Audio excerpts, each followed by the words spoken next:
Thank you so much, Humphrey, for those wonderful remarks. And once again, I want to thank the rest of the speakers who gave us opening remarks. Special thanks to Professor Pamela Mbabazi, Chairperson of the National Planning Authority.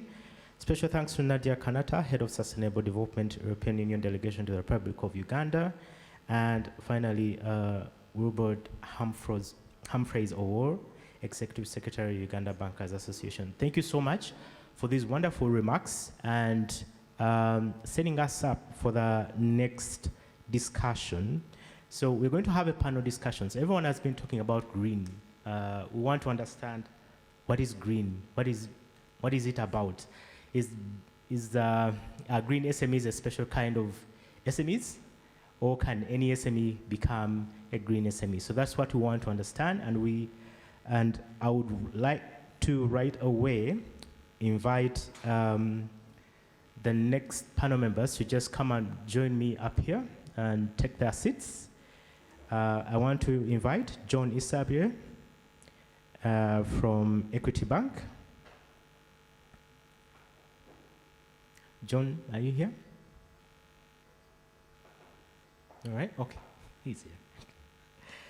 I want to invite Dennis Kangere Asimwe, Deputy Country Representative of the Global Green Growth Institute.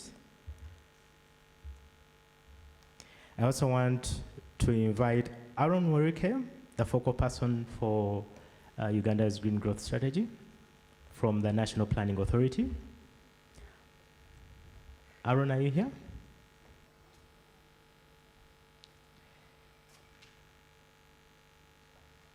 And again, I would like to welcome Humphrey Owor from the Uganda Bankers Association to also join us on this panel.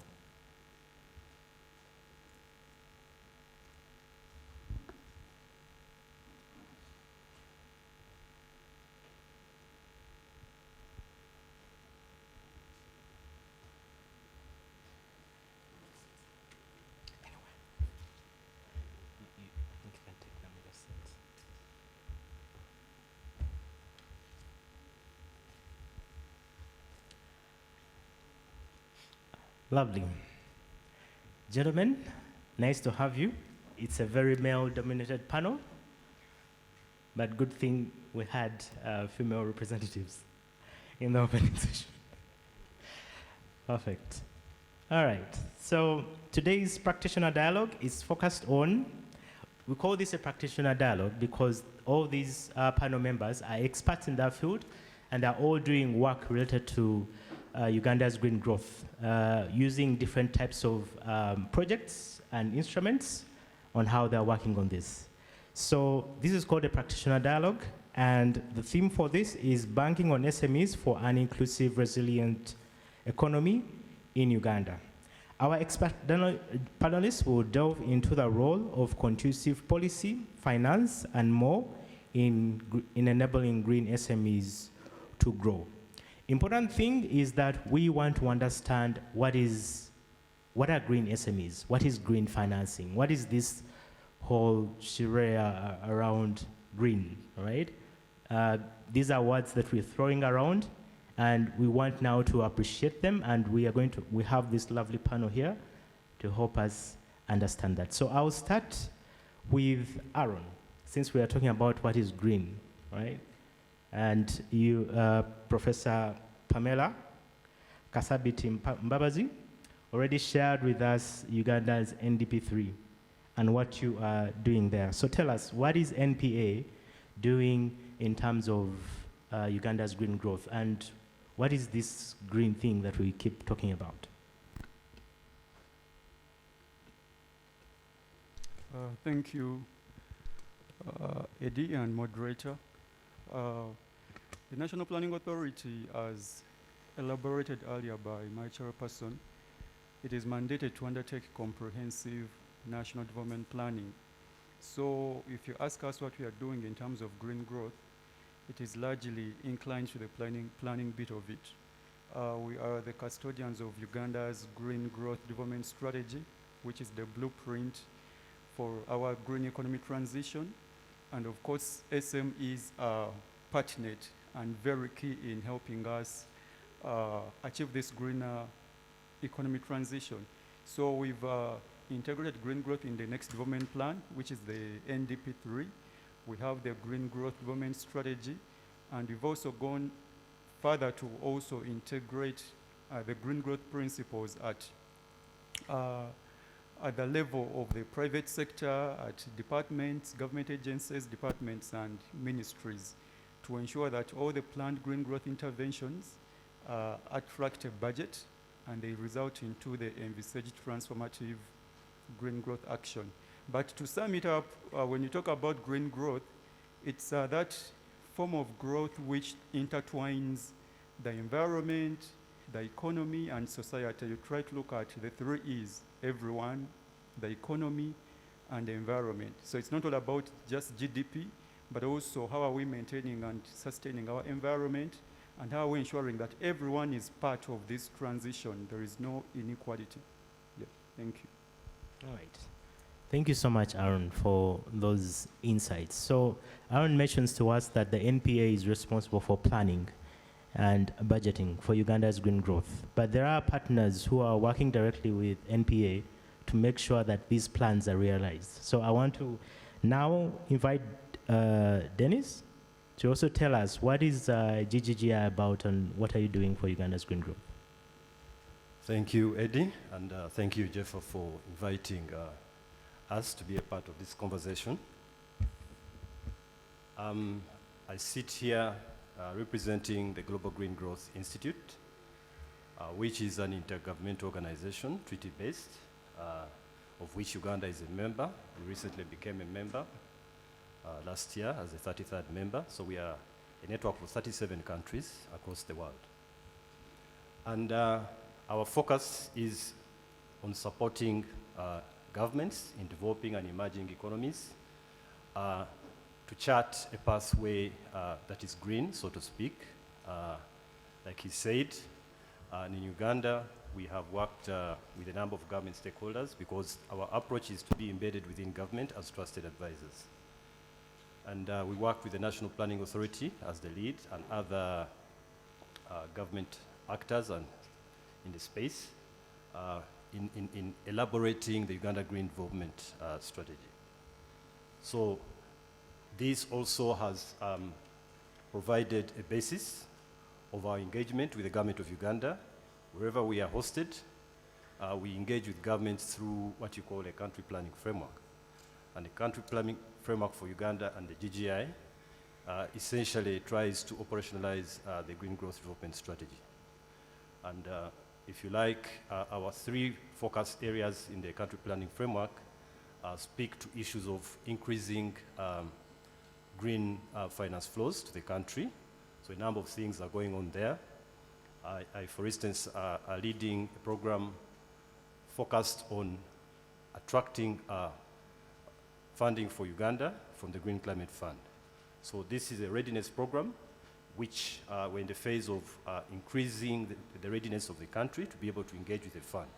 And it has an array of areas ranging from coordinating the actors from the climate finance perspective. So the Ministry of Finance is taking charge of that, clearly articulating or identifying who are the actors and then beginning to organize ourselves because it is well known that you cannot mobilize finance if you're not organized. And our neighboring countries, if you go to Zambia, if you go to Malawi, if you go to Kenya, they have dedicated climate finance mobilization functions embedded within government with the relevant partners. So what we find that over the years, they have increased their ability to mobilize resources, green resources for the country.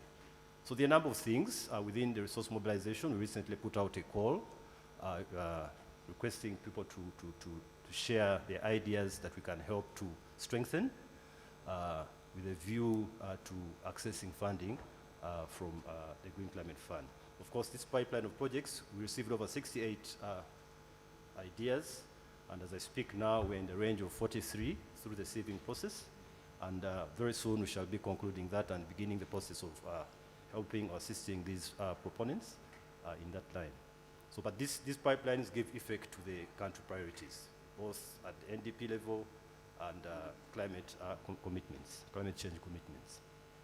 Yeah, so the other area, I'll just speak briefly to that, is the cities aspect, improving the planning of cities in terms of the outcome areas for the country planning framework. And here again, we are working with the NPA and key stakeholders, local government, Ministry of Lands, and a few others.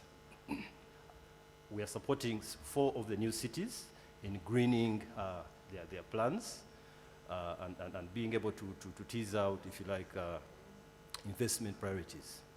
And as part of our outcomes, which is also supported by the EU within the same framework of the UJEFA financing framework, we expect to have at least 12, if you like, investment commitments over the next couple of years, 3 years. So we're in the process of actualizing that now. We've recently started in that. It also has an industrialization component. So it's greening urbanization and industrialization. So as I speak now, some teams are in the field trying to tease out, for instance, in Mbarara, which are the green investment opportunities. If I speak to the third area, which is around increasing access to electricity around the country, but with a focus on renewable energy, we've done quite a bit there in supporting the Ministry of Energy, in ensuring that the revised energy policy is renewable energy focused and provides a basis or an enabling environment for actors to take opportunities there in. Related to that also, on the financing aspect in terms of renewable energy, we are working with Centenary Bank in trying to help them revise their renewable energy financing product. That comes also with capacity building. So we're talking to training about 50 people across the country and also trying to institutionalize that renewable energy product and also the related capacity building within the bank's existing structures. So I'll stop at that for now. Thank you so much, Dennis. I think that is very, very elaborate. And thank you so much for sharing all those projects that you're working on. I'll come back to some of those, especially the city projects, right? And you share more details around that. So, John, I understand your title changed. So I have a wrong title here. So I didn't want to offend you in any way. I know you are acting something that is not this one. So please just introduce yourself and remember you're seated near Humphrey. Yes. It's okay. We're in the same industry. Okay. My name is Sabide John, Head Corporate Relations at Right. Equity Bank. All right. Yes. Thank you. So tell us, Dennis has just mentioned investment in greening Uganda, greening industries, greening cities, and greening different zones. So what is the role of Equity Bank? Are you already involved in trying to support Uganda transition to a green economy, and what are you doing in that regard? Thank you very much. When Wilbrod was mentioning, banks play a big role in the economy, and the SMEs make up a very big portion of the economy. So when we're partnering with the banks, we know we are moving the economy to great strides. We have a strategy on how we're engaging these SMEs, and we have a strategy on how we're going to do the green financing. When the government, like my colleague in NPA has been mentioning, when they're doing these strategies on how they're going to make sure the economy is moving green, or now they're going to move it to the next stage, we come up to the players who are going to move this economy, and we make a partnership with them. We want to finance them. SME is a big industry. It employs a lot. It is very resilient. As a bank, we have put up a financing aside to make sure we take them through this trying period. The previous speakers have been mentioning about the effects of COVID, but we have given them relief, and we even have extra funding for them to make sure they go through this period. We are very, very interested in conserving the environment, because our motto is changing the livelihoods of the people. So how better to conserve to improve the livelihoods of people than to coordinate with them to improve on the environment. So these are some of the things that we are working on to make sure that we change Uganda and we change the economy. By partnering with the SMEs, we are very sure we shall change the economy, because agriculture takes up the biggest portion of the country in terms of employment, but SME comes in second, very strongly second. And SMEs are not highly digitized, so they employ a lot of manpower. So by partnering with them as a financial institution, we believe that we are touching the young people who have ideas, they have fresh ideas. And we as a bank, we are a very innovative bank. As Kampala Innovative Week is showing us, we are a very innovative bank, and we have the solutions when they're doing those businesses, the green businesses, to partner with them to make sure they move to the next phase. Thank you so much for sharing that. Humphrey, welcome back. Initially, in your opening remarks, you mentioned the issue of capacity development as central to supporting SMEs. What is the role of the banks in building the capacity of SMEs? And what are they doing in this regard? Thank you very much once again. Capacity building is very central in any intervention, particularly of a major initiative like this one. And it speaks to making people aware of the opportunity itself. And I think Nadia went through, and Babazi as well, of the huge opportunities in the green financing space.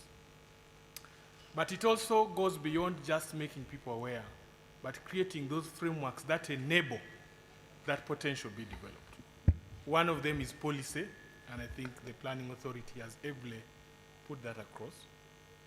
The other one is the technical assistance to hold hands and walk the journey with people who are playing in this space.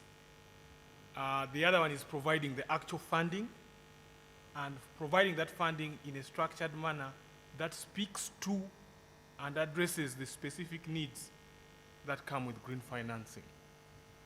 For the financial sector, as you may appreciate, lending has risks. And the banks by themselves lend depositors money. And therefore, a framework to mitigate risks must exist. To lend to an area, you have to be sure that the money will be able to be paid back. But green finance speaks to realities. You asked at the beginning, what is this big word? It's really about sustainability. It's like a garden. You want it to be available tomorrow. You don't want to dig today, and that's the end. Tomorrow, you don't think about where the food will come from. It should be there, the land should be there tomorrow as well. So conserve the environment as well. Enable regeneration. Enable efficiency, okay, so that there's continuity. And that cuts across all spectrum. So as an industry, we are saying, across the financial sector, how do we embed green finance in the way we structure lending, in the way we engage customers, in the products we offer, in the technologies we use, so that it's expanded across. And that's the whole process of building capacity, right from the governance board levels to senior management, to the relationship managers who meet customers, to the product managers who structure these products, and all the people in risk and monitoring who follow through. So that's why I said it is a partnership, and I think you've heard the work they are doing. It just adds and complements the effort of everybody. This is a journey, but a good one, a very, very good one, in that there are opportunities. So there's an earning opportunity, there's an opportunity to save the environment, okay, and develop the economy. And like he has said, the specific segment which speaks to SMEs employs numerous people. You know, we sometimes speak about agriculture employing a big part of the economy. But a big part of the people employed in the agriculture space sometimes are not in the monetary economy. But SMEs are. SMEs are also in the middle. They can link the agri person, they are linked to the manufacturers and to other big service providers. So their role, therefore, in the economy is very, very critical in that they effectively touch all aspects of the economy. And therefore, investing in building capacity at that level, understanding, having it appreciated, is a worthwhile investment. Thank you so much, Humphrey. John, I'm back. Equity Bank. It's a bank that started from the grassroots, from its history. It's a farmer's bank. It's a farmer's bank. You really grassroots from the garden, right? But if I asked most of the SMEs here, they would say that it's very difficult for them to get money from the bank, right? Why is that, and what are you doing to change that narrative? I don't think it's very hard to get money from a financial institution. We have parameters under which we operate, and one of the things, banks were changing our strategy, especially Equity Bank. We're trying to mirror the customer. We're trying to make sure that the customer is comfortable with us. What are we doing? When I say that we're trying to mirror the customer, we come to you. We do financial literacy. We take you through. We take you the things, as you're starting this business, as the young people are starting these SMEs, we partner with them, put some structures in place, in that at time X when you need the funding, the bank is comfortable with you. The problem that SMEs have, you know, when you're starting a business, it's a gut feeling. They'll just say, you know what, I think I want to deal in solar, so let me open up a shop and then start selling solar. Fine, you're making the sales, but as when you're running a business, there are certain things that need to be in place. In that at time X when you need funding from a bank, it is very easy. For example, you need to put your books in order, you need to have audited, you need to have structures in place, you need to bank your money, in that we can see the flows coming in. So those little things that we ask for when you come for a facility, some of these SMEs don't have them. Why? Because they didn't have the financial literacy. Now going forward, we have embarked on that, where even if you don't want funding right now, we say, can we sit down and have a cup of coffee? Talk about your business. Where do you sit in 5 years from now? We as a financial institution, we are partnering with you. We want you to concentrate on strategy to grow your business. Forget about the financing. Because if we have tea with you and you understand how your business is going to grow, where you want to grow from 1 year to the next, it becomes easier for you to have that conversation when you come for funding at time X. So the journey has to start now when you're starting the business. In that at time X, you don't say again the bank is locking me out, is being very rude. So we start right now. That is the new strategy. We start the conversation right now. Yes. Thank you so much, John, for those lovely comments. Aaron, you spoke about policy, budgeting, and frameworks, right? There is always a huge disconnect between policy and private sector. Right? How is the NPA involving the private sector, the SMEs, in the designs of the green growth strategy? Thank you, Eddie. Well, as I mentioned earlier, I think it's on, right? Yeah, as I mentioned earlier, we undertake comprehensive national development planning. And you can't say that you're undertaking comprehensive national development planning when it's devoid of some stakeholders. That would not be comprehensive. So we have engagement channels with the private sector.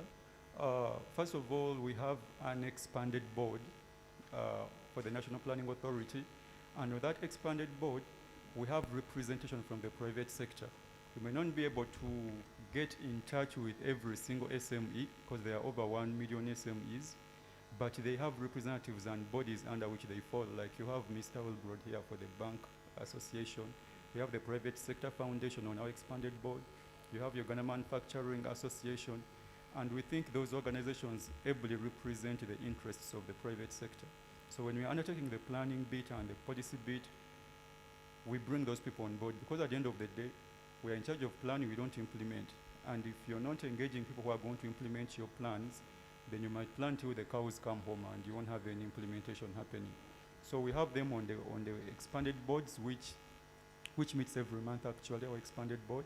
And then we also have a unit dedicated to the private sector. But in the current plan, in the NDP, whose implementation commenced on 1st July, we have a whole program, a fully fledged program devoted to private sector development, because the private sector is very important, like Mr. Sabide informed and Mr. Wilbrod. They employ about 77% of the population. They account for about 80% of GDP, 80% domestic revenue collections. And the private sector generally is the SMEs because they constitute the largest proportion of our private sector. So We have a program devoted to improving the business environment, ensuring access to credit. Yeah, we have the banks, but these are also commercial banks. They extend credit and finance. So you also need some credit to address some barriers for private sector entry. If you're talking about green growth, the returns may not be in the short term. So you need development finance maybe from UDB or from UDC. You need the government to have a more pronounced role in investment without crowding out the private sector, to de-risk these investments so that someone can be able to get some return on the business loan or capital they are getting from the bankers. So we have various open channels of engaging the private sector, and they are part and parcel of the planning process. Thank you. Thank you so much. Thank you so much, Aaron, for those comments. I'll ask one more question, and then I'll give an opportunity to the people in the audience to also shoot away some questions to our panel. So yes, so I'll go back to you, Dennis. Our roads are not sustainable. So many potholes, not sustainable for some of our cars.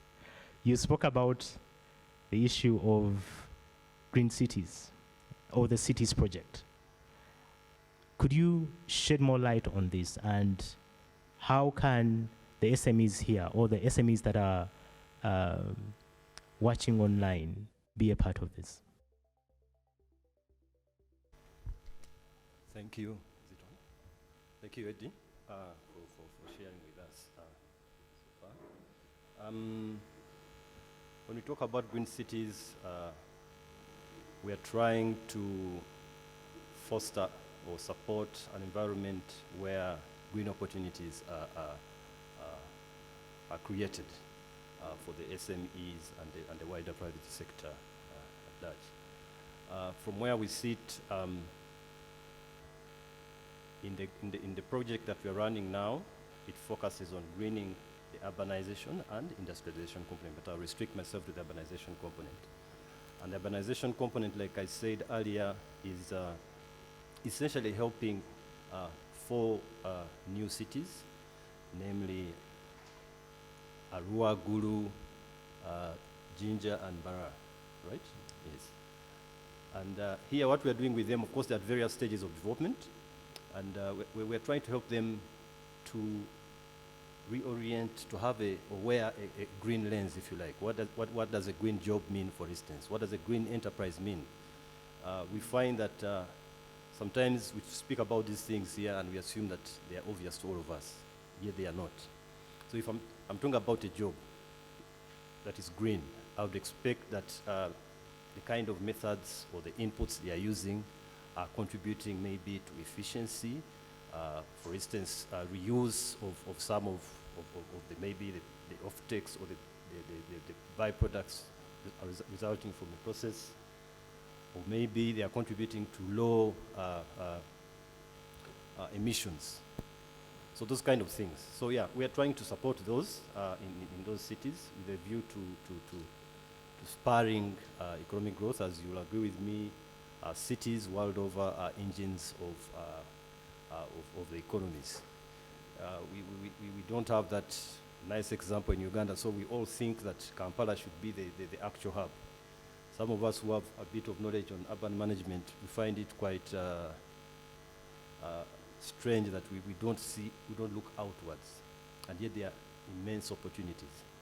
So I would say, even for those who are watching us, that peak interest in some of these cities, engage the local governments there. We are helping them to become more responsive. We think that not being able to appreciate that perspective of growth pathway in a way affects or inhibits the rate at which we would spur our economy. So, like I indicated, in one of the programs that we are running, which focuses on readiness, is to help especially public institutions and all other actors to begin to wear a lens that will position them, for instance, to access, say, funding from these green platforms that are available. How can banks engage, those platforms? You find that, like in the case of Uganda, it's the multinational agencies that are responsive to those kind of funding opportunities. So you find the money is channeled through. So we're trying also, as a way of bridging that gap, to increase financing for green opportunities in cities. We are supporting the accreditation of 3 institutions, namely Uganda Development Bank, because of its mandate. You would be able to then to access more realistic or responsive products from a green perspective.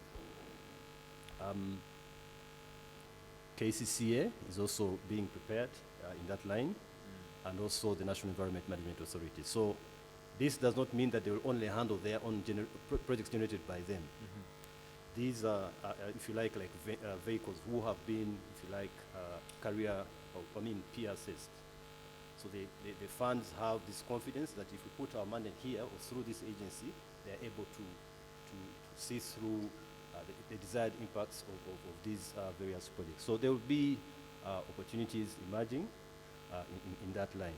We also, again, as a way of trying to support cities or create opportunities for cities, especially the private sector, we are currently running an assessment to explore why SME is not participating in the climate change arena, for instance. What are those things that make it unattractive for them? Is it knowledge? Is it financing?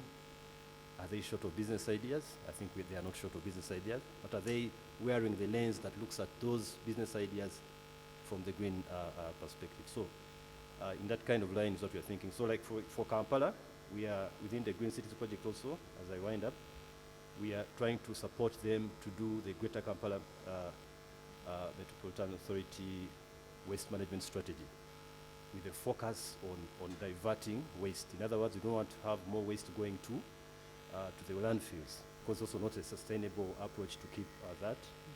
Whereas we have a sanitized landfill, it has been poorly managed, so it comes off as a dumping site. It shouldn't be a dumping site. It has well laid out infrastructure under there to extract all these leachates and the gases that come out of there, but it has not been properly managed. So as a way of also mitigating but creating opportunities through the waste diversion, you create opportunities for, say, recycling and so on and so forth.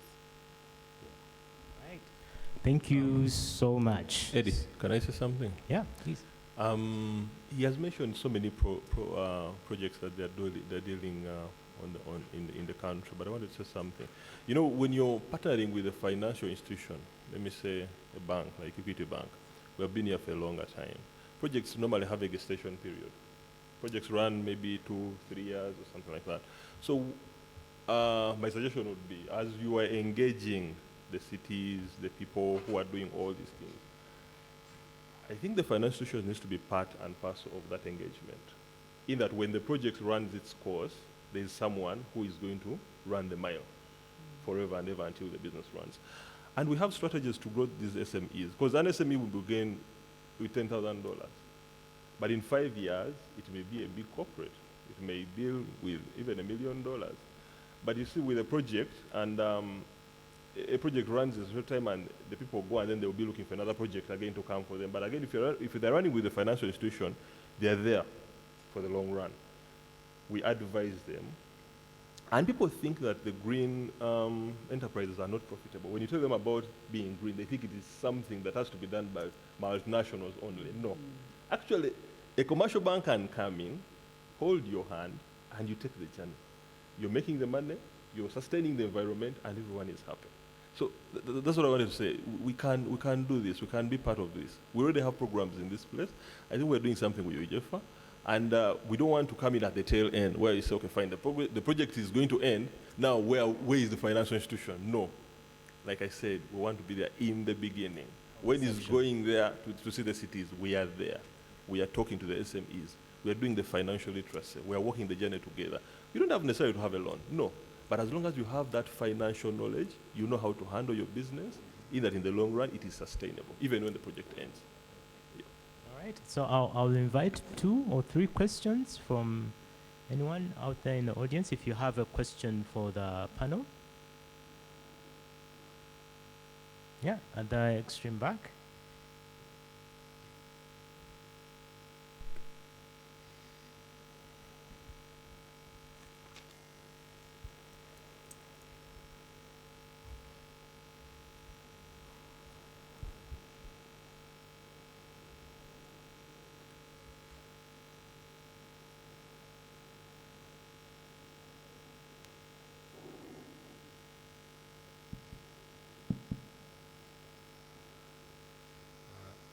Morning, panel.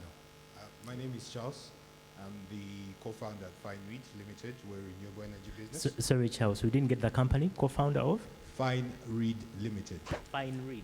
Yes. Reed, R-E-E-D. Yes. All right. We mainly focus on biomass as a source of energy because 9 out of 10 of Uganda's energy comes from it, and we're looking for more efficient ways of utilizing it.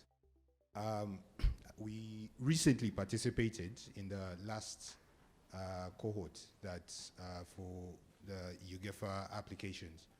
And one of the things that I realized was that there were certain restrictions in terms of the age of the business or revenue that seem to be a bit rigid in terms of enabling innovative or cutting-edge solutions to come in.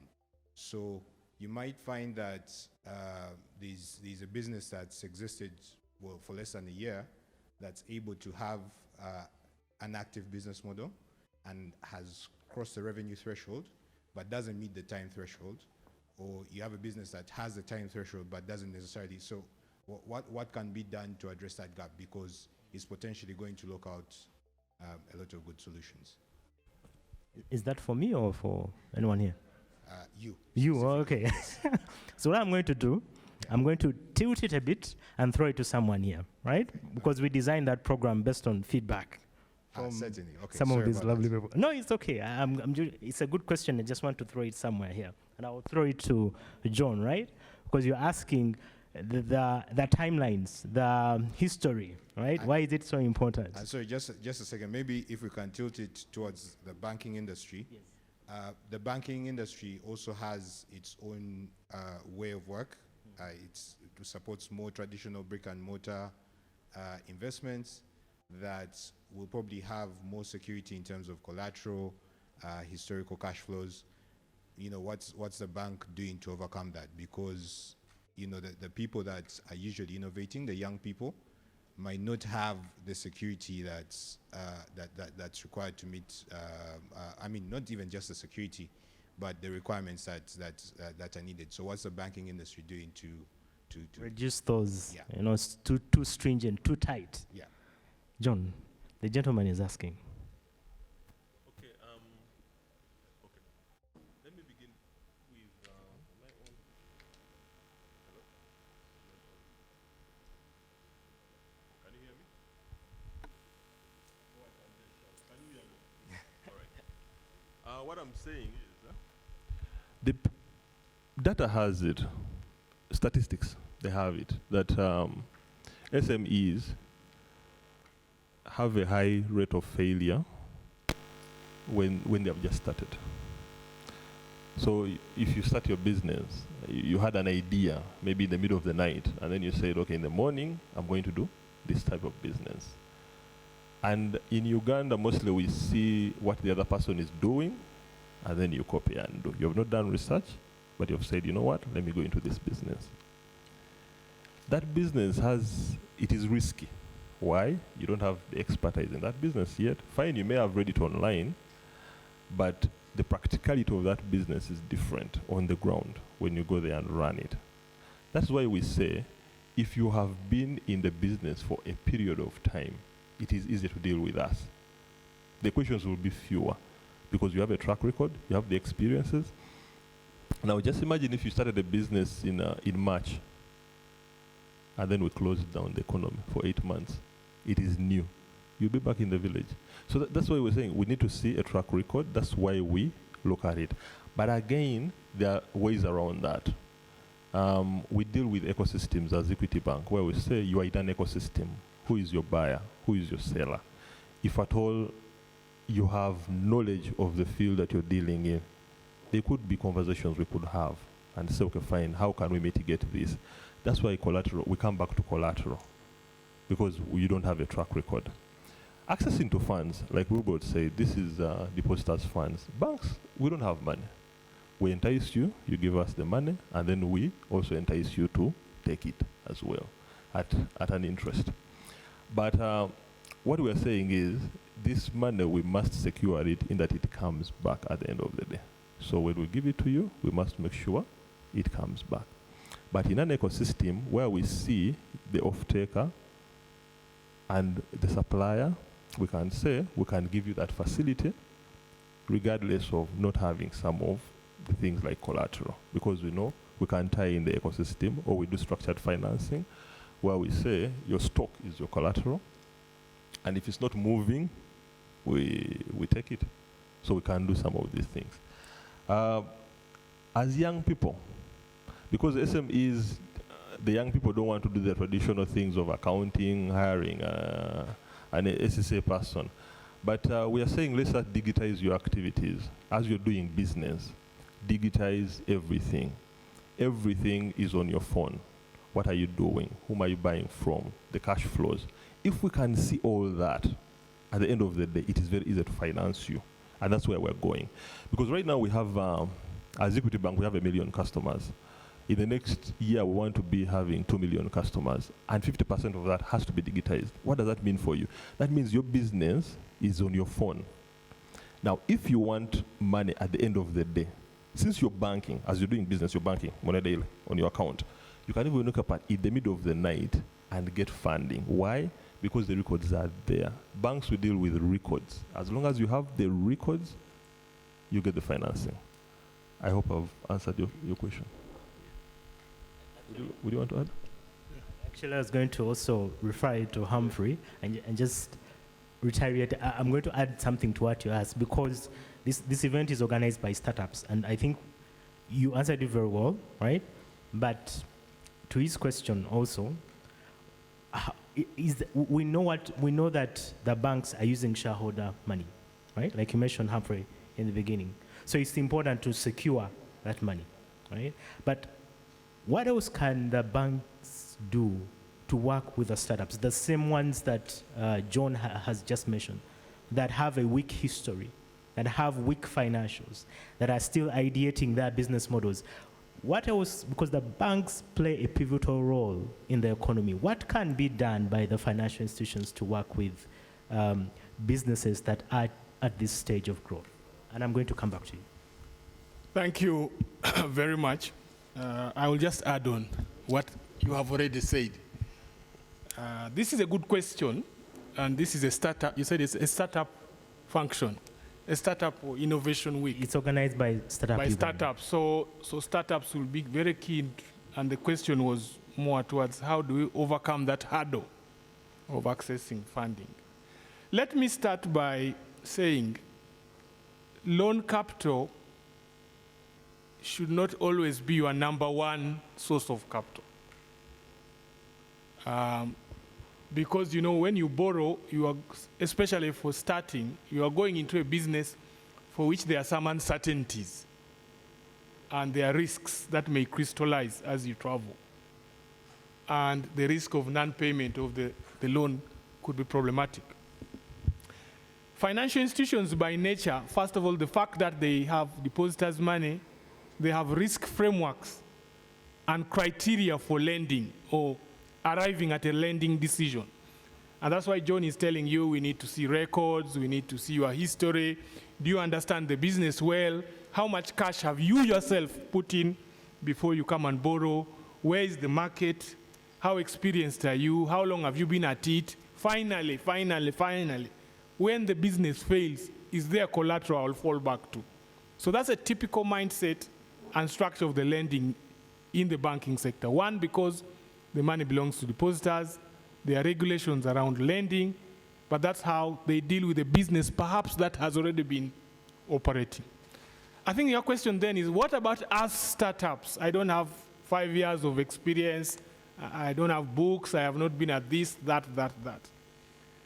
The models have to differ, and if you heard my opening remarks, when I spoke to what Nadia was saying, that we need a different model of funding for this category, because they will not be immediately attractive to financial institutions. And yet they have a wonderful idea there that is changing the world, not just Uganda, because of numerous innovations. Sometimes you need some sort of innovation or startup fund for this category. So when I was speaking about having further conversations with Nadia, I was speaking to this, that we may have to structure the funding differently from the traditional commercial bank lending. Because the criteria we use, you may never pass through that net, okay? And yet you have a good idea, it speaks to green financing, it could be the game changer. As you have seen, young people have changed the world today. There are combinations of fund types, and there could be venture capital, that the people take risks the moment they like your idea, they will put money into it. And there are various types being formed here. I'm sure you've heard of the NSSF one, okay, of starting by giving you 5 million and upwards as the idea is tried. I think this conversation we'll have with EU, EIB, the European Investment Fund, is to put more funding along those pools.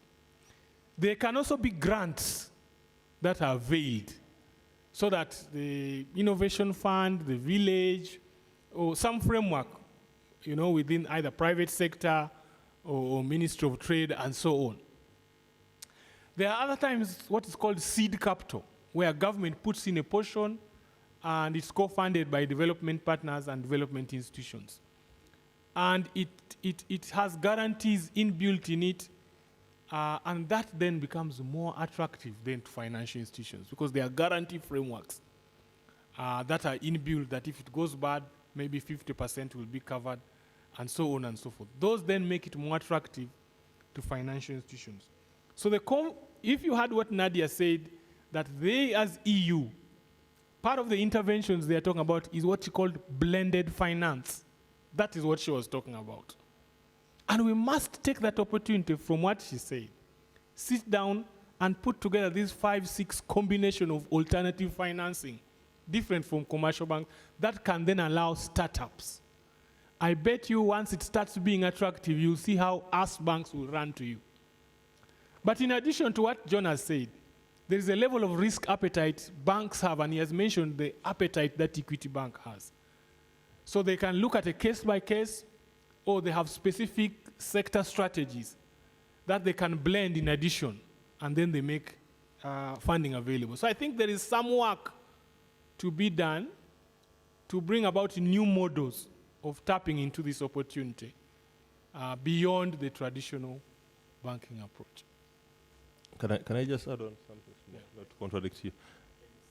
Oh, now I just want to tell him that before, when you're making that decision on which financial institution to go with, we are salesmen. We can send you like 5 people to come and convince you to open up an account. And, you under pressure, you may open up the account.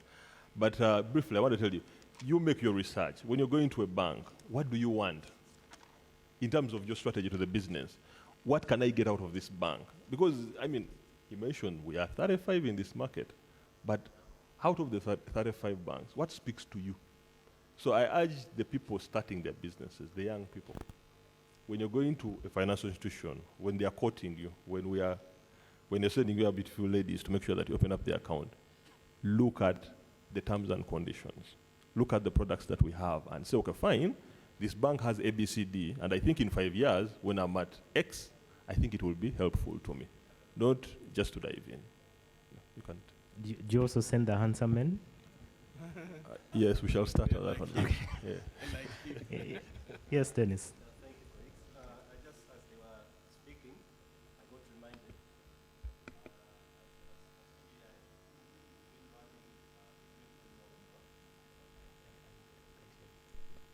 Sorry, is that better? Yeah. Okay, sorry.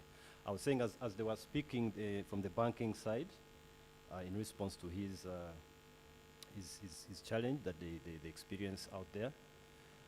We've been running, this is the 3rd year, a program that supports greenpreneurs, young, specifically targeting young people. And some of the lessons we have learned are these kind of challenges. And of course, the program seeks to support them to reorient their business outlook or approaches, put them in network with already across the network with people who are experts in these areas, or even who have experience in these businesses across the world, and also help them by the end of that 10-week program to come up with some small ideas that are run on a competitive basis amongst the selected participants. And of course, these kind of messagings have been coming out repeatedly, and as an organization, we took a step to try and contribute to plugging that kind of gap across the countries that we operate. So as of July this year, we have established a Green Innovation Fund to the tune of 10 million USD. And I'm aware that up to 3 million USD will be targeting startups and SMEs. So you can, for the startups, you can access from anywhere from 50K to 200,000 as a way of, depending on what kind of project idea you have and if you meet all the requirements of that project. So it's also kind of giving effect to the lessons learned from the entrepreneur program. I just wanted to share that.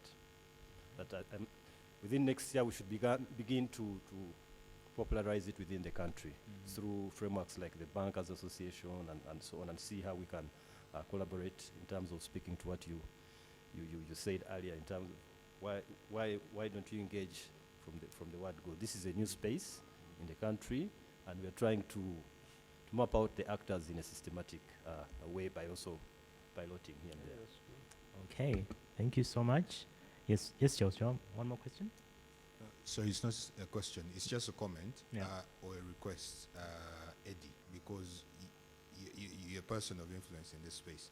I think one thing that we should aim for that resonates with everything that has been said is that there's a lot of bureaucracy in the way things are done.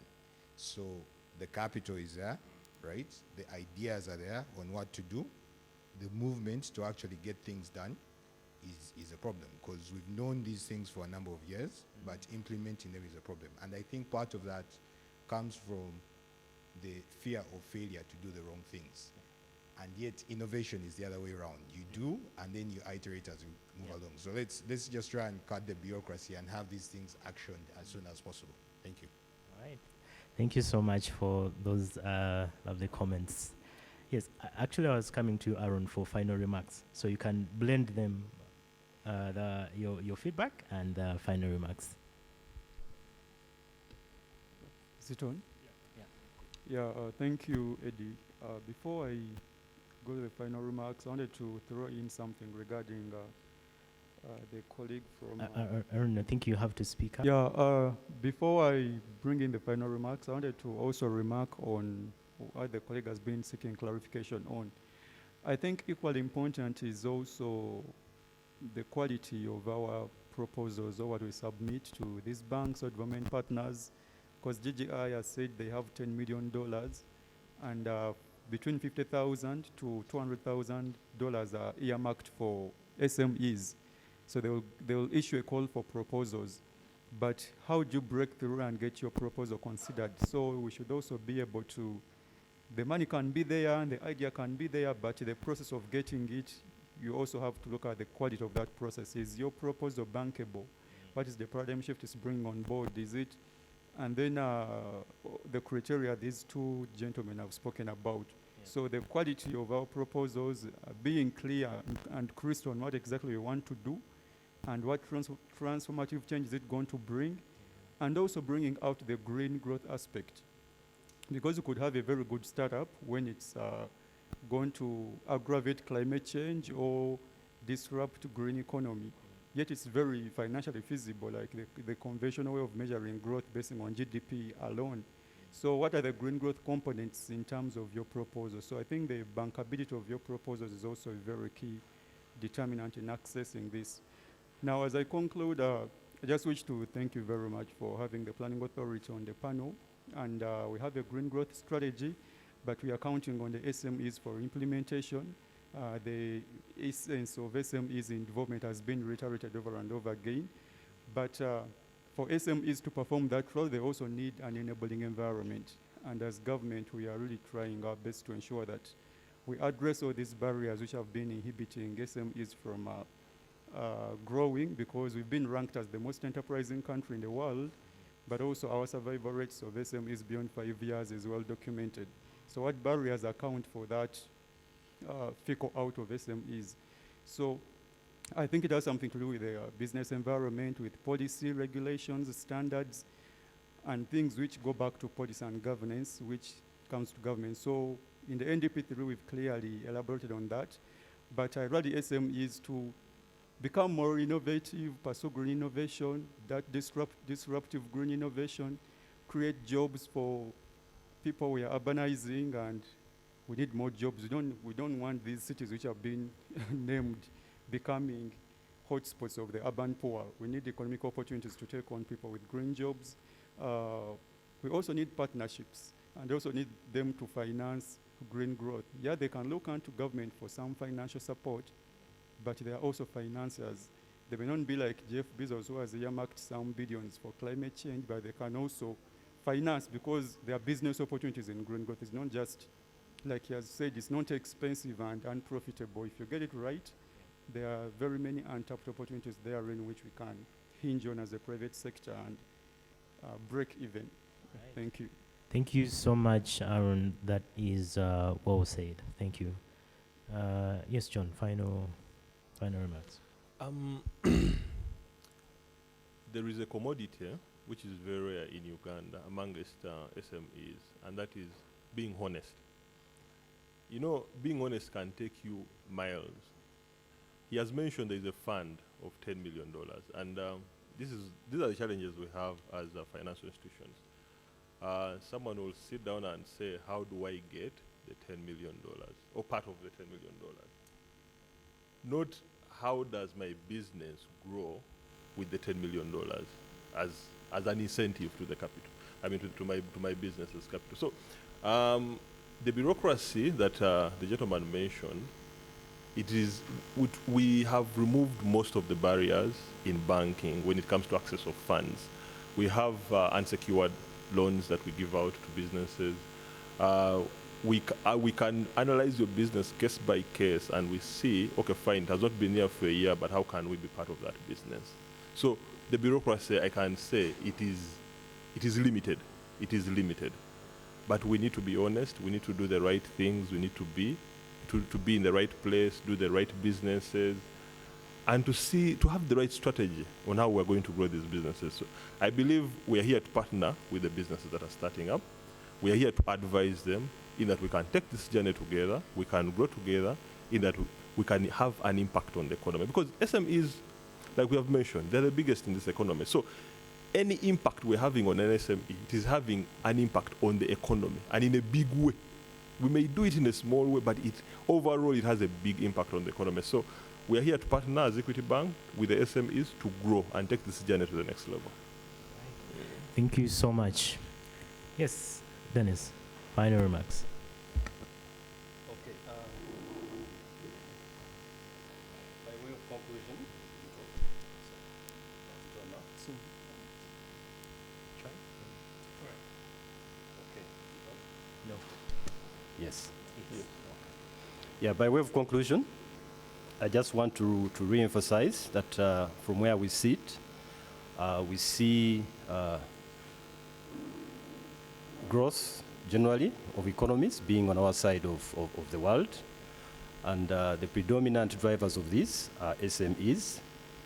And for the simple nature, like he was saying, they are very innovative, they are disruptive. It is they that cause these, if you like, fundamental changes in society.